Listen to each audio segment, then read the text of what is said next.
Hello, ma'am. Welcome to Beyond the Bee. Hello, I'm beyond happy to be. That's great, ma'am. Thank you so much for joining in, and I'm really looking forward to talking to you today. Same. It's mutual. Right. So, ma'am, today we are going to talk about research, arbitration, and a lot of technical things.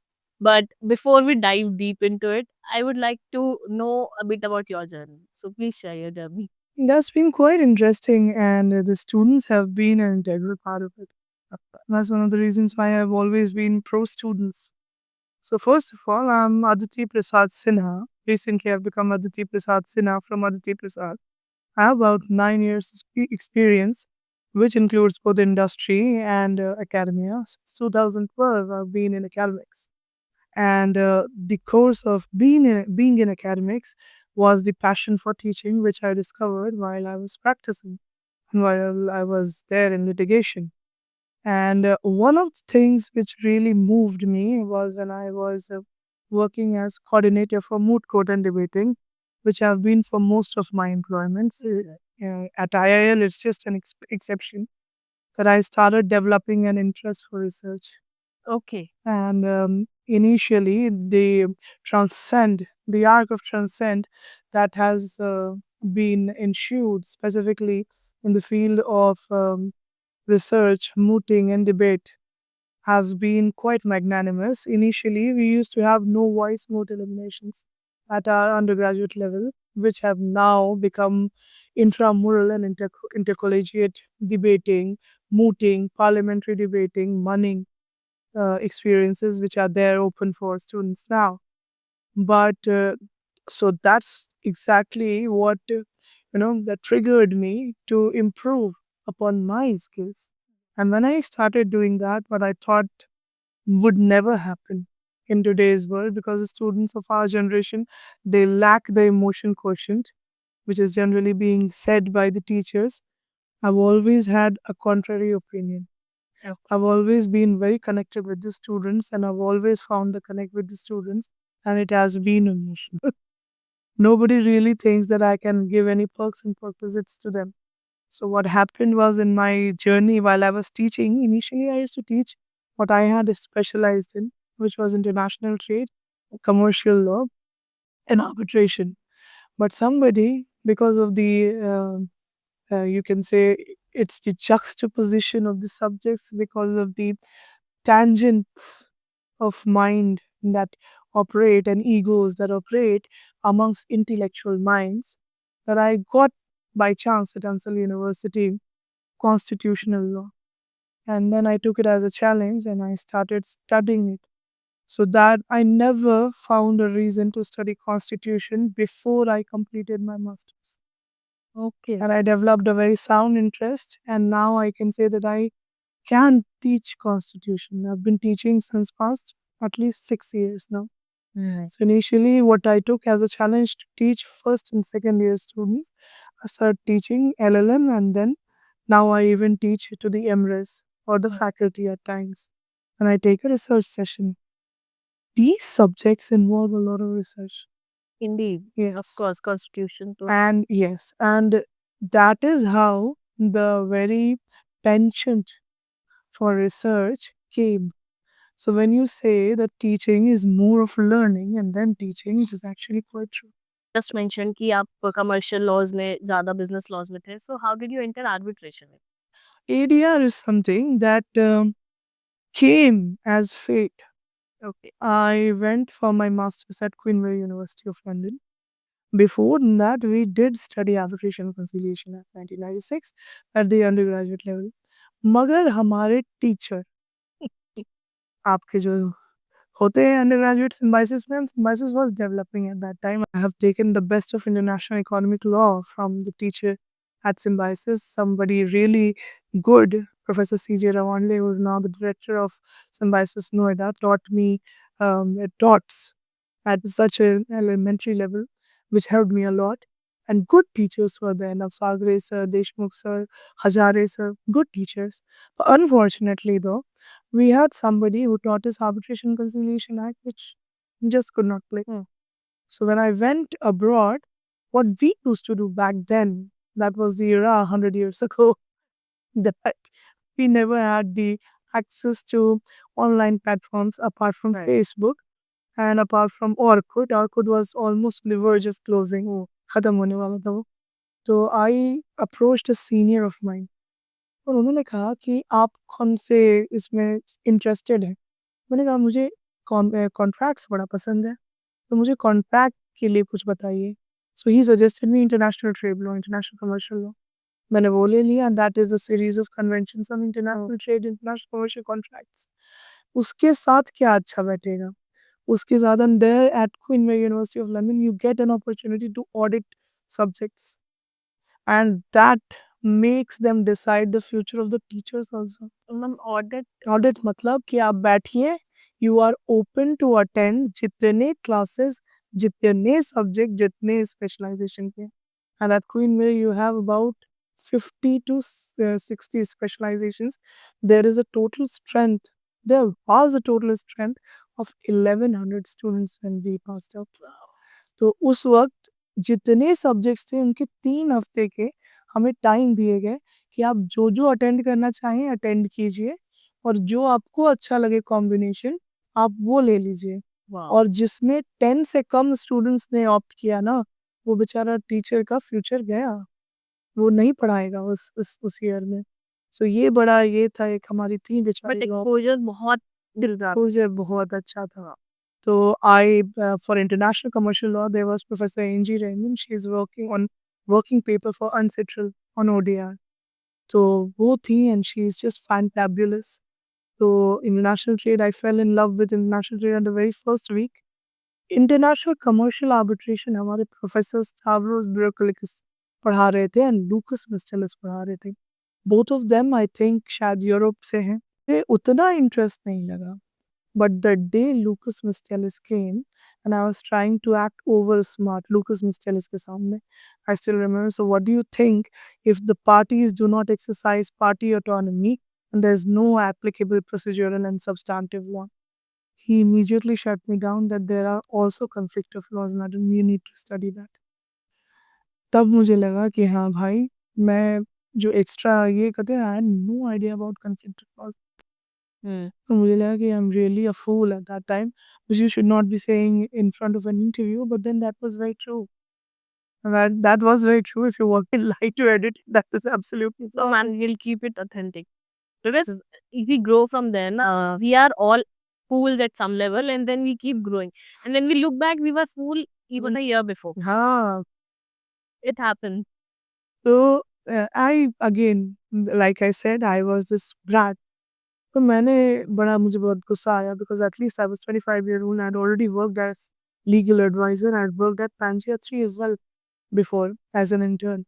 तो मैंने क्या किया कि private international law और international इसका क्या उन्होंने कहा था कॉन्फ्लिक्ट ऑफ लॉ उनकी किताबें पढ़ डाली और रॉय गुड की ऐसे पढ़ी कि if you ask me I can still say that David Tiboid versus Louis Luca would be at page number 942 paragraph second third line.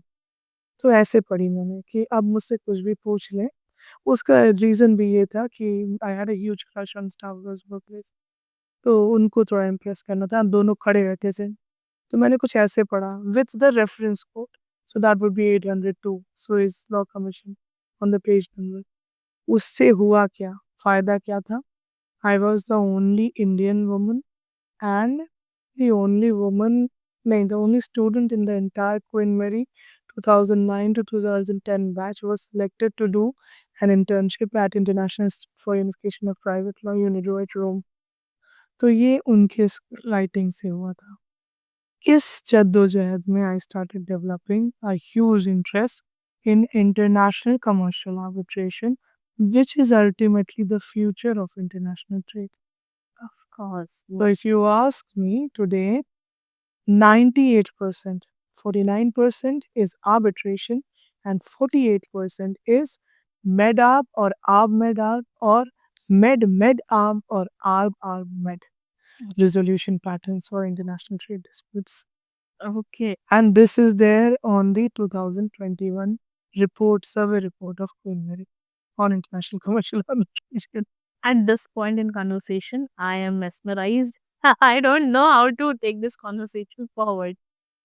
Okay. Wow.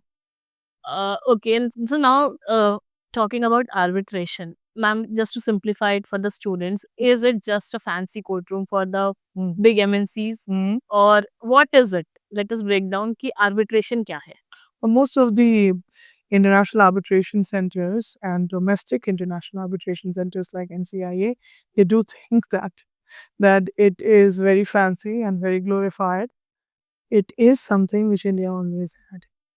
Right. If you talk about Kulas, Srenis, and Pugas, it is basically settling down disputes Right. without taking the legal path. So, what is arbitration? Because it is there in law, it's full fledged statute. So, how would you recluse yourself from taking the legal path? Arbitration एक basically alternative है बेटा from the court, Right. from the four walls of the court. So, what you do, the definition says when two or more people decide to refer, break it down, all or any of the disputes to an independent neutral third party arising out of a definite legal relationship, whether contractual or not, it is arbitration. इसका मतलब क्या हुआ? आप अपने किसी सामने वाले भागीदार, चाहे उससे आप ट्रेड करो, चाहे उससे आप कोई भी सिविल राइट में रहो, और ये लीगल राइट है। लीगल राइट और मोरल राइट में फ़र्क है, ये बस आपको जानना चाहिए। जैसे कि आप इनको कल थप्पड़ मार दो, तो आप क्या जा सकते हैं? आपके पास ऐसा कोई राइट होना चाहिए जो कि लॉ रिकॉग्नाइज़ करे। उस राइट का रेमेडी जो कि लॉ रिकॉग्नाइज़ करे। उस राइट में अगर आपका इन्फ्रिंजमेंट हुआ है, जिससे डिस्प्यूट हुआ है, जिसके लिए रास्ता कोर्ट में है, उसको ना दे करके टाइम और कॉस्ट बचाने के लिए अगर आप इंडिपेंडेंट न्यूट्रल थर्ड पार्टी जिसमें इतनी समझ होती है कि ये किस तरीके का बिजनेस है, ये किस तरीके का रिलेशनशिप है, उसको दे दो और 150 दिन के जगह 2 दिन में उसका रिज़ॉल्यूशन माँग लो, ये arbitration. Right. So, ma'am, arbitrator तो जो हैं वो they need not be legal professional. They can be from any like Well- field experts हो सकते हैं mostly. जो 2019 अमेंडमेंट हुआ था आर्बिट्रेशन और कंसिलिएशन एक्ट का, उन्होंने एक 8th शेड्यूल ऐड किया था आर्बिट्रेशन और कंसिलिएशन एक्ट में, जो कि अब अनकॉन्स्टिट्यूशनल हो गया। तो उसमें उन्होंने क्या किया कि 10 इयर्स ऑफ एक्सपीरियंस कंपल्सरी कर दिया। तो अब आज के डेट में कोई भी जो आर्बिट्रेटर्स होगा, वो आपका 10 साल का एक्सपीरियंस रखना चाहिए। नाउ अब मैं कहती हूँ कि 8th शेड्यूल अनकॉन्स्टिट्यूशनल, तो ये 10 साल क्यों होना चाहिए? क्योंकि ये बात उस वक़्त कही गई और अब ग्रेडिंग ऑफ आर्बिट्रल इंस्टीट्यूशंस के लिए आर्बिट्रेशन को ये काउंसिल ऑफ इंडिया बनाई जा रही है। वो ग्रेड करेंगे आर्बिट्रेटर्स को और वो सारे इंस्टीट्यूशंस को जो आर्बिट्रेटर्स के लिए कोई प्रोग्राम खोलते हैं जैसे आईआईसी, उनके दिमाग में ये 10 साल का एक्सपीरियंस रहेगा। That is why you have to be qualified anyways. कोई टीचर, कोई इंडस्ट्री एक्सपर्ट जिनको एक्सपर्टीज़ चाहिए, उनको 10 साल तो होना चाहिए कम से कम। Okay. तो ये क्वालिफ़िकेशन अभी प्रिस्क्राइब नहीं किए गए हैं बिकॉज़ अभी तक arbitration council of India has not been formed. It is there in this section but it is not been formed. तो वो बन जाए जो चैप्टर 2 में है, part 1 of the arbitration and conciliation act 1996, वो बन जाए तो अब उनके ऊपर रूल्स है। तब तक के लिए there is a huge gaping wide gap कि आप किसको आर्बिट्रेटर बनाना चाहेंगे, आप कितना एक्सपर्टीज़ के लिए कितना एक्सपीरियंस डालना चाहेंगे, तो गाइडिंग फैक्टर 8th शेड्यूल बन जाता है आपका। बस Right. यही। So, मैम, अभी 2 टाइप के आर्बिट्रेशंस होते हैं, या तो इंस्टीट्यूशनल आर्बिट्रेशन है या dependent, right? Statutory okay, statutory, sorry. So जो इंस्टीट्यूशनल आर्बिट्रेशंस होते हैं वो और आप एड हॉक बोलना चाह रही हैं।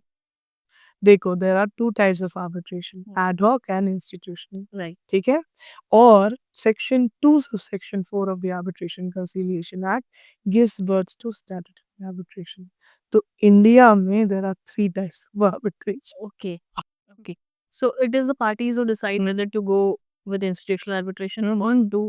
नहीं बेटा, there is a huge confusion कि मैम एड हॉक आर्बिट्रेशन में क्या आप इंस्टीट्यूशन डिसाइड करके प्रोसीड्यूरल लॉ दे सकते हैं कि नहीं, उनको डेजिग्नेट कर सकते हैं कि नहीं? तो आप ये पार्ट कर सकते हैं। तो पीपल दे से कि नहीं, नहीं, नहीं, नहीं, एड हॉक में तो ऐसा होता ही नहीं है। एड हॉक में तो parties only decide whose the arbitrator. आप आर्बिट्रेटर कर लो छगन लाल, मगन लाल हलवाई एंड उधर आपके वो हो गए शाहजी मोटर वाले। If there is a dispute between Chhagan Lal, Magan Lal हलवाई जिनका मोटर शाहजी मोटर वाले ने लगाया है, बोथ ऑफ देम को क्या पता है कि applicable procedural law under section 19 and applicable substantive law under section 28 क्या है? ठीक है? इन्होंने डेज़िग्नेट कर दिया एमएस तुम्हारे लो कोई अच्छे इनका दुआ एंड एसोसिएट्स हुँ। की दुआ को डेज़िग्नेट कर दिया ना मिस दुआ नोज़ एवरीथिंग वेरी नाइस। तो ये क्या करते हैं प्रैक्टिकैलिटी उनको दे दिया this is ad hoc arbitration the intention to arbitrate is mostly sufficient for ad hoc arbitration आपने दे दिया व्हेन द डिस्प्यूट अरोज ये टेक्निकलिटी है जैसे ही डिस्प्यूट अलाइव हुआ तब आपने अगर किसी थर्ड पार्टी को दिया this is ad hoc arbitration क्योंकि नहीं कि ये इंस्टीट्यूशन नहीं है what if miss Dua suggest that you simply go for the हुँ, और what if miss Dua tomorrow becomes a part of the panel empanelled है हुँ, तो आप सीधे वो कह देंगे कि आप चले जाओ तो even in ad hoc arbitration you can take a panel which is institutional arbitration okay, which people do not say कि नहीं ये तो institutional जो है not at all. The technicality is that as soon as the dispute becomes alive and the parties have not decided the arbitrators previously, then it is ad hoc arbitration. यही section 2 में first definition कहता है all the arbitrations would be arbitrations whether they are not permanently administered by a permanent arbitral institution देख लो हाँ, तो institutional में क्या होता है intention to arbitrate plus the disputes have not even a reason you have submitted it to an institution but जब आप ad hoc पे भी किसी आर्बिट्रेटर को चूज कर लेते हैं and he belongs to an institution आप उसको इंस्टीट्यूशनल नहीं कह सकते it is he can very well under section 6 ask an institution to take on the rules it's just that substantive के लिए आपको पार्टी ऑटोनॉमी करके खुद ही लॉ देना है जो भी इनको नहीं पता है हुँ, तभी क्या करेंगे there's a section in arbitration conciliation act which says that they would decide only if the as per the principles of natural justice only if the parties do not disagree with that plus they can see the terms and applicable trade and customs of the business which is there generally prevalent which they would take but यहाँ पे भी conflict of law and international commercial arbitration but that would occupy much of your time right. Ma'am I see ये arbitration बहुत ही technical subject technical I mean हाँ we take it very lightly because arbitration जब हमको under grade level पे पढ़ाया था, just like you mention कि बहुत ही सुपरफिशियल लेवल पे पढ़ाया जाता है and when we intern also we see it in a very superficial level. We do not get थोड़ा टू सा गेट इनटू दैट complex होगा technicalities of it. So ma'am students who want to want to make a career in arbitration. I see a lot of people saying कि हमको arbitrator बनना है. Now this 10 years का experience वाला एक thing है which is a hurdle. So how can they start uh, building their skills for this role? बेटा the only skill which you need जैसे आई हैव ग्रोन मुझे पहले लगता था कि आर्बिट्रेशन और कंसिलिएशन एक्ट की नॉलेज होनी चाहिए उससे कुछ नहीं होगा Okay. आर्बिट्रेशन कंसिलिएशन एक्ट 1996 के सारे सेक्शंस भी आप पढ़ लो तभी भी आपको unsettled model law 1985 plus amendment of 2006 plus उसके ऊपर जितने केसेस हुए हैं प्लस कन्फ्लिक्ट ऑफ लॉस पढ़ना पड़ेगा Hmm. क्योंकि ये सारे ऐसे 1 2 3 4 विवेक में होते हैं तो आप अगर पढ़ना चाह रहे हैं कमर्शियल लॉ का इंटीग्रल पार्ट तो पहले समझिए उसकी यूटिलिटी क्या है Hmm. उसकी यूटिलिटी इंडिया में बहुत कम है जैसे विद्या राजा राव ने 2013 में प्राइस वाटर कूपर्स के साथ एक रिसर्च किया था जिसमें खास करके इंडिया में देखा गया कि क्या सिनेरियो है most of them they preferred arbitration over Hmm. Courts मगर उसमें रिटायर्ड जजेस को आर्बिट्रेटर बना दिया और ये जो प्रेफरेंस है रिटायर्ड जजेस का that was to save the cost international में वो ज़्यादा से ज़्यादा गए तो Singapore not because of the tactical advantage of the seat बस इसलिए क्योंकि हमारा कॉस्ट कम है अब आपको कुछ ऐसा जिसको कहा जाए एसोटेरिक या टर्जेड मैटर है जिसके लिए एलसीआईए के आर्बिट्रेटर्स के पास नॉलेज है या जिसके लिए आपको यहाँ पे नहीं नॉलेज है Hmm. तब आप क्या करेंगे क्योंकि आपने तो पार्टी ऑटोनॉमी डाली है पार्टी ऑटोनॉमी का मतलब ही ये है कि आप जो है सो खुद से डेजिग्नेट कर दीजिए applicable substantive and applicable procedural laws, ठीक है? आपने अगर ये नहीं किया तो आपका इंटरनेशनल ट्रेड है, क्रॉस बॉर्डर मान लीजिए, तो ये कॉन्फ्लिक्ट ऑफ लॉस डिसाइड कर होता है, जिसका मतलब हुआ कैरेक्टराइज़ कर दीजिए, तोड़ दीजिए डिस्प्यूट को। देखिए कि क्लोज़ेस्ट रिलेशनशिप कौन से कंट्री से है। इंडिया से नहीं हुआ, अगर बाहर से हो गया, तो जितने इंटरनेशनल ट्रेड के उन्होंने रैटिफ़ाई कर रखे हैं कन्वेंशन, वो सारे के सारे आ जाएँगे। This is conflict of law. तो आपको इसको स्टेप बाय स्टेप ही पढ़ना पड़ेगा। और आप अगर अच्छे आर्बिट्रेटर बनना चाहते हैं, तो मुझे भी ये चीज़ एक दिन में नहीं समझ में आया था कि एडहॉक आर्बिट्रेशन जो है वो इंस्टीट्यूशनल नहीं होता है। ये मुझे बहुत लेटर स्टेज में समझ में आया, जब मैं एमसीआईए जाना शुरू की, जब उनसे पता चला कि ये एडहॉक आर्बिट्रेटर्स भी छगन लाल मगन लाल वाले उन्हीं के पास आ रहे होते हैं रूल्स डेज़िग्नेट कराने। तो ये चीज़ के लिए आपको ओवर द टाइम 10 इयर्स लग जाते हैं, तो वो आपको करना पड़ेगा। What I see ma'am when I was also interning at DIAC NIC कि एक तो होते हैं कि आर्बिट्रेटर्स जो है वो मोस्टली रिटायर्ड जजेस। I have never seen somebody कि अब वो यही तो हटाना चाह रहे हैं arbitration. Ma'am but like it's been 2 years जब मैंने इंटर्न किया था, आई सॉ कि मोस्टली रिटायर्ड जजेस ही हो रहे हैं arbitrators. Now if some a young student now aspire to become an arbitrator, he or she must take this route. Now talking about the advocates to argue the cases in arbitrations. So are they like इनको सिर्फ पैसे से मतलब है बेटा। And it was really not bothered about the time and cost part of arbitration. If you read the preamble of Arbitration and Conciliation Act 1996, which is based on unsettled model law, it says to save the time and cost. absolutely We are doing this. We are making a uniform legal apparatus which will be followed across the countries worldwide. right?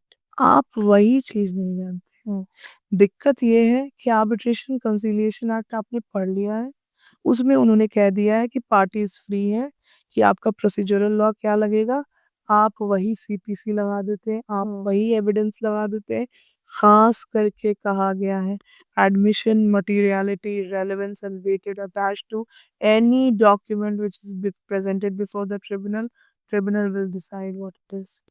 अब जब tribunal ही वापस वही चीज़ लगा रहा है, interim injunction के लिए if you see Ashwini Midha का केस ले लो या इनका ले लो, this been spate of judgments, disagreements कि नहीं सीपीसी से बाउंड नहीं है ट्रिब्यूनल, बट सीपीसी को रेफर करेगा। एक कहता है, दूसरा कहता है सीपीसी से बाउंड है। मतलब आप वापस उसको अगर सीपीसी में ही डालना है, तो फिर फायदा लिटिगेशन ही कर लेते हैं। तो जब तक आपके पास, और अब मैं इसलिए सोचती हूँ आपके जनरेशन के लिए अच्छा, क्योंकि अब Indian government they have taken out rules of legislation, sorry क्या उसको कहा जाता है, pre litigation compulsory mediation post Covid.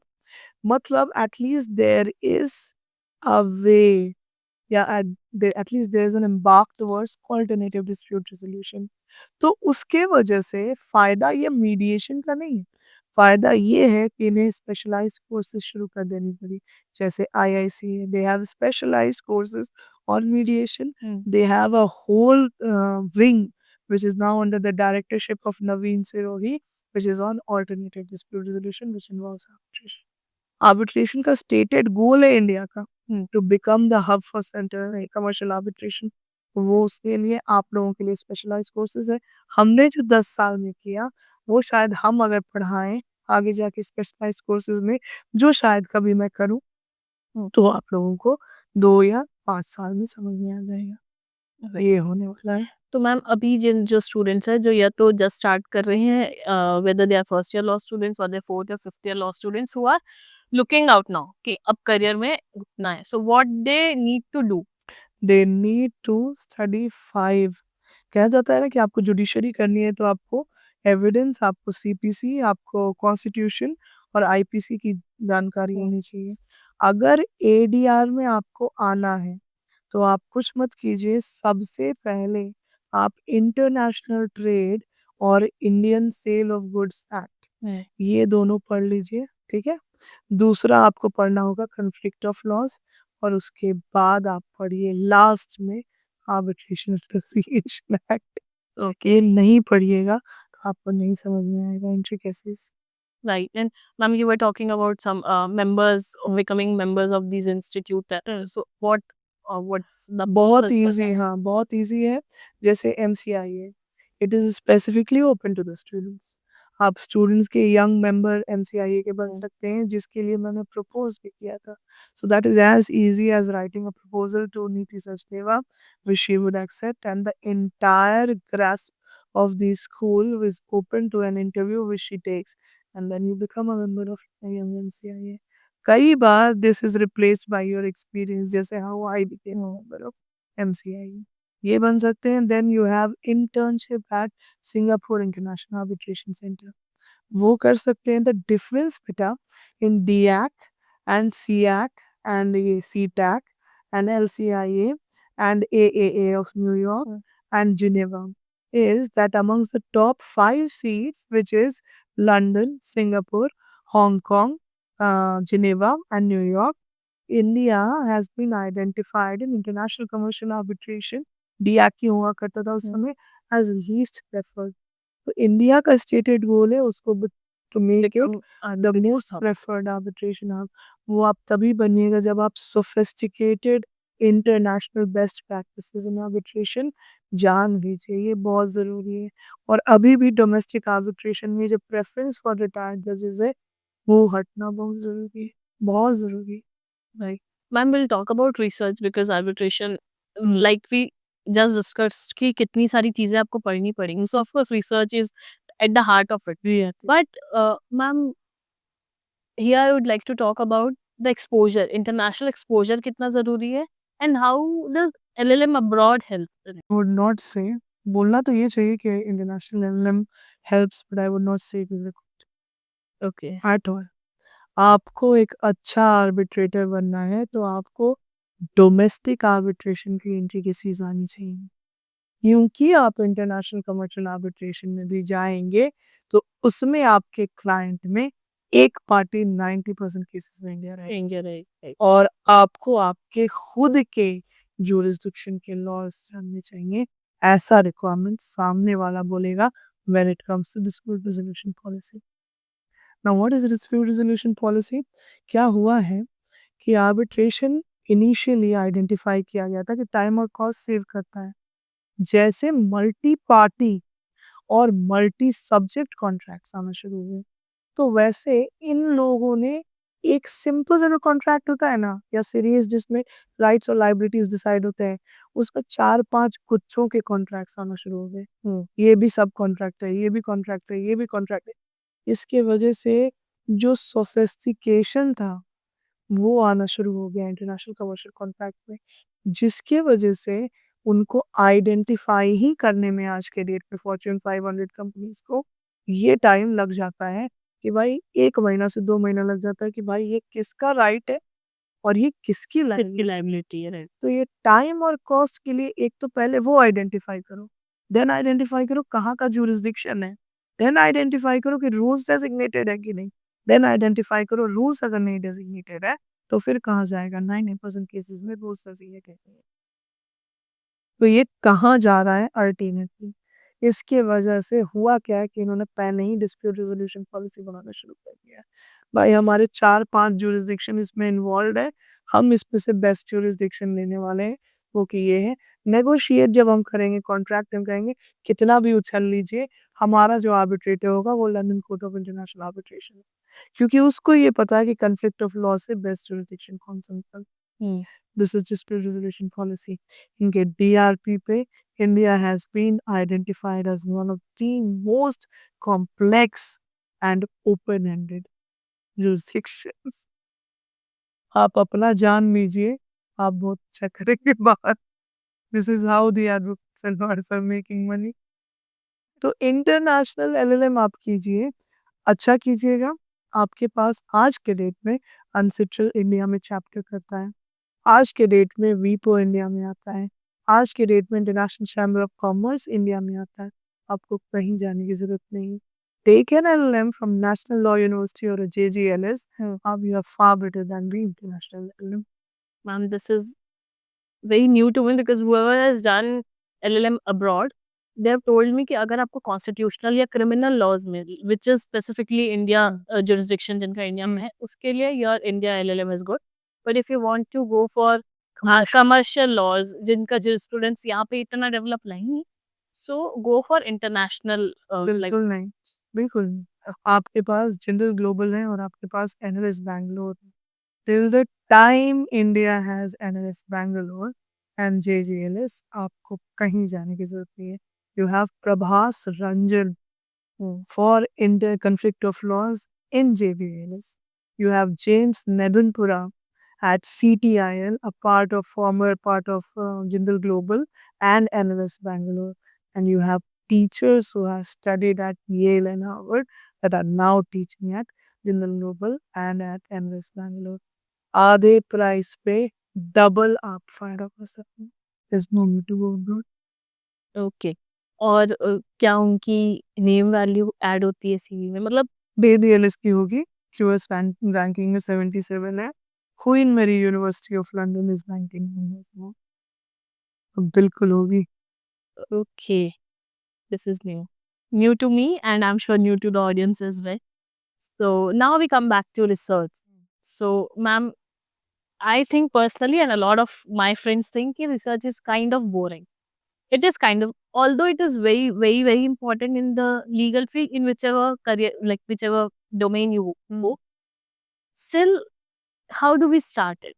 Like, because research is at the heart of arbitration and all other legal professions. So, how do we do that? How do we go about that? This is not only the youngsters' problem, but this is the problem which has plagued most of the advocates who are practicing as of now as well. They think that research is very rapid and very sporadic. Right. Ma'am, I didn't want to mention कि जब litigation की research होती है, like I know कि tomorrow there's a matter and I need to find a case, let's say, on circumstantial evidence. It is very, very interesting. Like I am very happy to research cases on it, even if it takes me hours.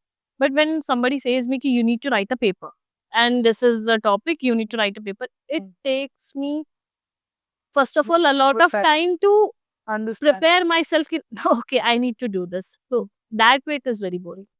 दिक्कत ये है कि तुमको लगता है कि you are doing something different when you research for a particular matter which is to be presented before court as an arraignment during an arraignment. वो भी आप रिसर्च ही कर रही है। Right, but I don't know. This writing part, I think that is boring or what, I don't know. बिल्कुल नहीं, बिल्कुल नहीं। देखो बेटा, रिसर्च जो है ना वो हमेशा 2 चीज़ करता है और मैं यही बोलती हूँ, शायद तुम लोगों के क्लास में बोला है मैंने या जहाँ भी सेशन लिए वो बोला है, जिसको ये समझ में आ गया, उसको रिसर्च इंटरेस्टिंग लगेगा। रिसर्च करता क्या है?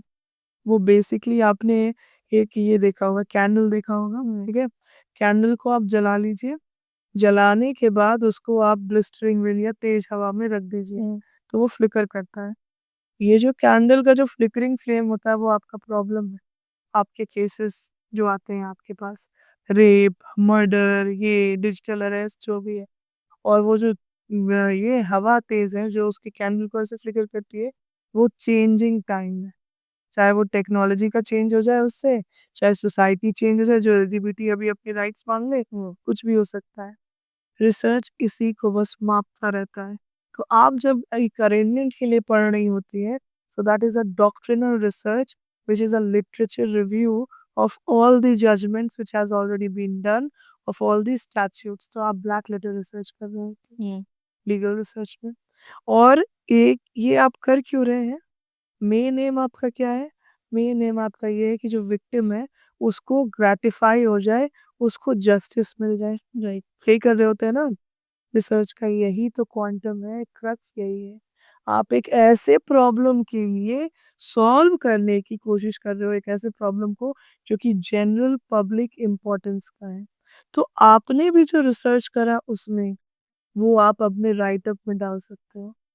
फॉर्मेट खाली अलग हो जाता है when it comes to a research paper और अ रिसर्च आर्टिकल।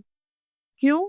क्योंकि आपको ये लिखना पड़ जाता है उसमें बेटा जब आप आर्टिकल लिख रहे हैं, आप किसी को भी XYZ को पब्लिश करने के बाद डाल देंगे, जब देखेगा ना कोई भी ये जो पॉडकास्ट है कोई भी देखेगा, उसको ये समझ में आना चाहिए कि टाइटल आपका क्या है, उसको ये समझ में आना चाहिए क्या आप मेज़र कर रहे हैं, उसको ये समझ में आना चाहिए आपका ऑब्जेक्टिव कर रहे हैं। आप ये चीज़ डाल दीजिए, तो आपका सेम कट कॉपी पेस्ट करके आप अपना रिसर्च डाल सकते हैं। तो आप ये याद अगर रख लेना कि रिसर्च सिर्फ एक प्रॉब्लम सॉल्व करता है या अपना नॉलेज बढ़ाता है, तो रिसर्च का यही पॉइंट ऑफ व्यू है, बस उसी का फ़ायदा करता है and there is no distinction between the research that you do and the research papers that are written. आप उसमें खाली ऑब्जेक्टिव ऐड करते हैं और उसके साइटेशन ऐड करते हैं। There is no difference at all, क्योंकि अल्टीमेटली वहाँ पे भी you are solving a problem. Right, हाँ ये है कि आपको उस प्रॉब्लम को इंडिपेंडेंट और डिपेंडेंट वेरिएबल के रिलेशनशिप में दिखाना पड़ता है। Right. So students who want to make a career in arbitration, what are the emerging topics या फिर trending topics which they should research on right now? Tribunal secretary, that is very very important.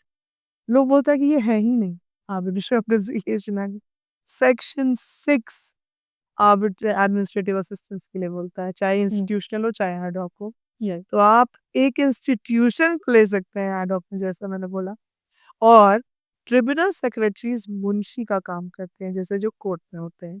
वो करते क्या है, आपके सारे जो judgements के डॉक्यूमेंट जो होंगे वो सारा आपको प्रेजेंट करते हैं जज को आपके थ्रू, क्लाइंट के थ्रू, और जज के जितने आ रहे हैं, कब कितनी मीटिंग होगी किससे होगी, ये सारे करते हैं। एंड लास्ट में वो कंपाइल करते हैं। यहाँ पे एक बहुत डिसेंटिंग कंट्रोवर्सी है कि क्या वो ट्रिब्यूनल सेक्रेटरी आपका अवार्ड भी लिख देते हैं, लिखते हैं, बट उसमें अपना एनालॉजी नहीं डालेंगे, वो आर्बिट्रेटर एनालॉजी हो। तो ये बहुत ही कंफ्यूजिंग चीज है, जिसमें आपको एमसीआईए के रूल्स मिल जाएंगे। Right. And it is not been discuss, I think it has been discuss in the recent bill, तो रीसेंट बिल जरूर पढ़ें। ठीक है? So, hmm. ma'am, I'm not और भी है बेटा, right. Privileged information, Hmm. ठीक है, और sovereign immunity.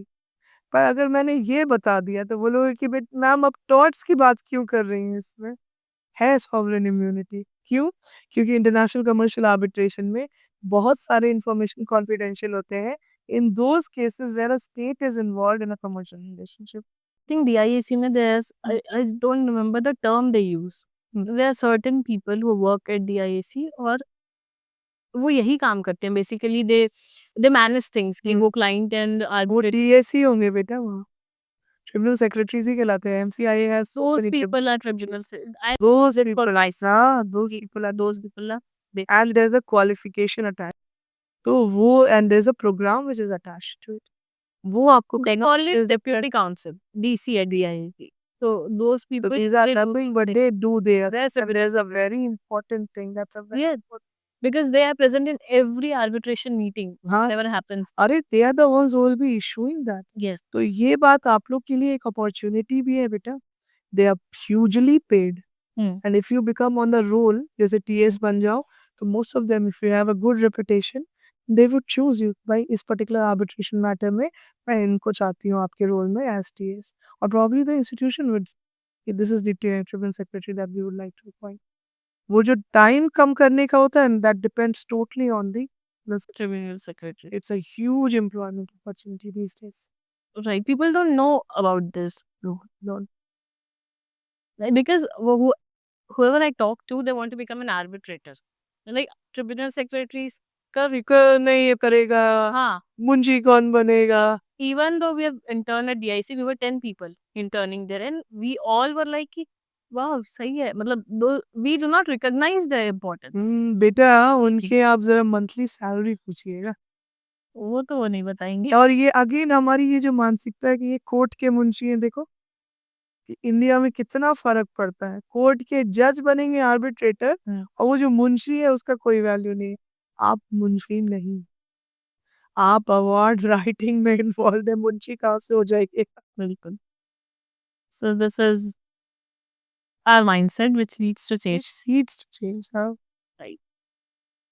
Okay, I think, ma'am, uh, I've covered the questions which I had already. Now I want you to share things which we might not have even thought. I don't think you have, in given the veracity of the fact that you are placed in such a squelching competition. I don't think तुम लोग कुछ भी ऐसा है जो नहीं जानते होंगे. Like you must be knowing the international intergovernmental agencies that are there involved in functioning and forming of international conventions. एक चीज का ध्यान रखिए, जितने भी इंटर्नशिप्स मिनिस्टेरियल लेवल पे हो रहे हैं उस पे ध्यान रखिए. जितने भी लॉ मेकिंग वो आप खुद करें, क्योंकि पीएलसीपी इंडिया का आपसे फीडबैक मांगता है. That is how Navtej Singh Johar versus Union of India took the judgment part from Deepika Jain's research article on LGBT rights. She's a professor at Jibal Global. उस वक्त नहीं थी. She was a student of LLM. उनके total उन्होंने लिया and Navtej Singh Johar versus Union of India में आपको मिल जाएगा इंदु मल्होत्रा के जजमेंट के पार्ट में. लॉ कमीशन टेक्स स्टूडेंट्स का ये. Yes. तो आप as a student would know 10 times more in what you are interested than an advocate जिसको पैसे के लिए हर एक चीज जानने की जरूरत है. Right. ठीक है, तो वो करें. एंड जो इंटरनेशनल एजेंसीज है कीप एन ऐप, आप लोग को इंटरेस्ट नहीं है. जैसे वीपो जो है वो कितने सारे ऑनलाइन एडीआर इवेंट्स रखता है, तो मैं चाहती हूँ कि आप लाइब्रेरी में बैठ के अटेंड करें. आप वो नहीं करते हैं. वो आपको सर्टिफिकेट फ्री में देता है. आपका इंटरनेशनल लेबर ऑर्गेनाइजेशन फ्री के सेमिनार्स रखाता है. हार्वर्ड फ्री के प्रोग्राम ऑन निगोसिएशन वो इवेंट्स रखाता है जो फ्री ऑफ कॉस्ट है. आपको वो सब ऑनलाइन अटेंड करना चाहिए. You should make a benefit of that. Right. वो करना चाहिए. And you are not actively involve in research seminar बेटा. You have taken research as a burden and that is why I have started publishing जो भी आप लिखते हैं which is your original work in Udgam Vigyati, because I want कि आपको एक interest समझ में है. और ये जो आइस है ना कि हम ऐसे तो रिसर्च कर लेते हैं वैसे नहीं कर पाते हैं, वो टूट जाए. तो मैं वो खुद फॉर्मेट करके आपके आर्टिकल्स डाल देती हूँ कभी कभी उद्गम विज्ञति में, so that you know कि that what you have written is your original work, नहीं nobody else's work.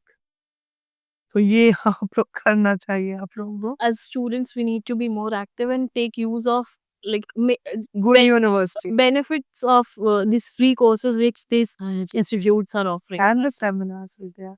Not only the free courses of the universities, that will not help you. No, not the seminars that are being organized online. There's so many seminars by WICO, ICC, ILA, LCIA on their websites, which you're supposed to stream, and you should watch it. And you simply write to them that I've attended, or it has been there in their IIM Ahmedabad, for example.